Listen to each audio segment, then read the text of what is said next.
साथियों, हमें petrol diesel का उपयोग कम करना होगा।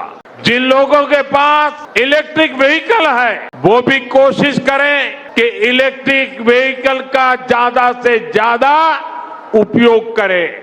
हर परिवार अगर खाने के तेल में खाने का तेल का जो उपयोग करता है, अगर वो कुछ कमी करे, अगर हम तेल खाना कम करें ना, तो भी वो देशभक्ति का बहुत बड़ा काम है। आप देश सेवा में योगदान दे सकते हैं और इससे देश सेवा भी होगी और देह सेवा भी होगी।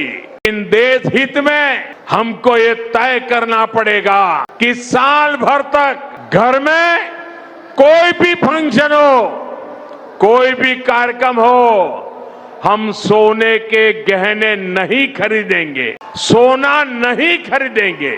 विदेशी मुद्रा बचाने के लिए हमारी देशभक्ति हमें चुनौती दे रही है। दोस्तों, क्या हमारे भारत देश के अंदर एक अघोषित आर्थिक आपातकाल लग चुका है? यह सवाल आज हर एक भारतीय के मन में है, क्योंकि हाल ही में तेलंगाना में प्रधानमंत्री मोदी ने देश की जनता से जो अपील किया है वह सामान्य समय की अपील तो बिल्कुल भी नहीं है।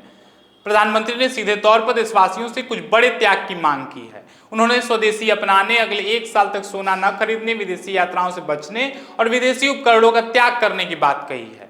प्रधानमंत्री के इस बयान के बाद सियासत गर्मा गई है। विपक्ष के नेताओं ने इस मुद्दे पर उनकी खूब आलोचना शुरू कर दी है।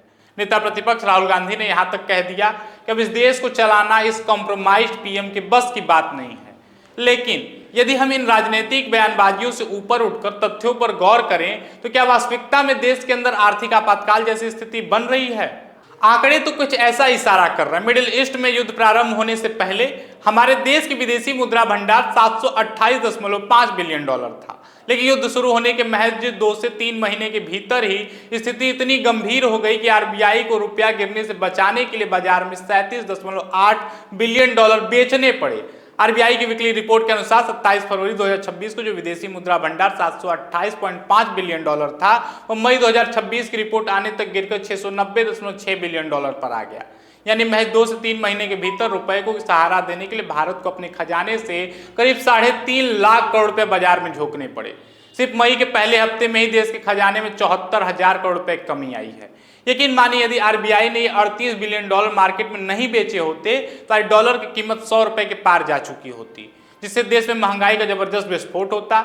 डॉलर महंगा होने के कारण हमारा आयात खर्च बढ़ गया है। अगर कच्चे तेल की बात करें तो कीमतों में 25 से 30 डॉलर प्रति बैरल की उछाल आई है, जिससे तेल की कंपनियों को भारी घाटा हो रहा है और देश का पैसा पानी की तरफ विदेशों में बह रहा है।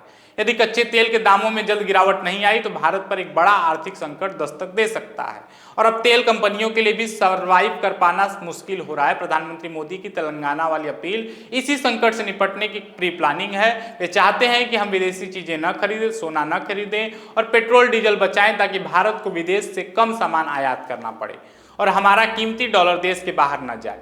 क्योंकि यदि हम अगले 1 साल तक सोना नहीं खरीदेंगे तो भारत को विदेशों से उतने संख्या में सोना आयात नहीं करना पड़ेगा जितना पहले करना पड़ता था। यदि हम विदेशी चीजें नहीं खरीदेंगे तो भारत को उसको आयात नहीं करना पड़ेगा, जिससे हम इस मुश्किल समय में हमारे देश की अर्थव्यवस्था को संभाल सकते हैं।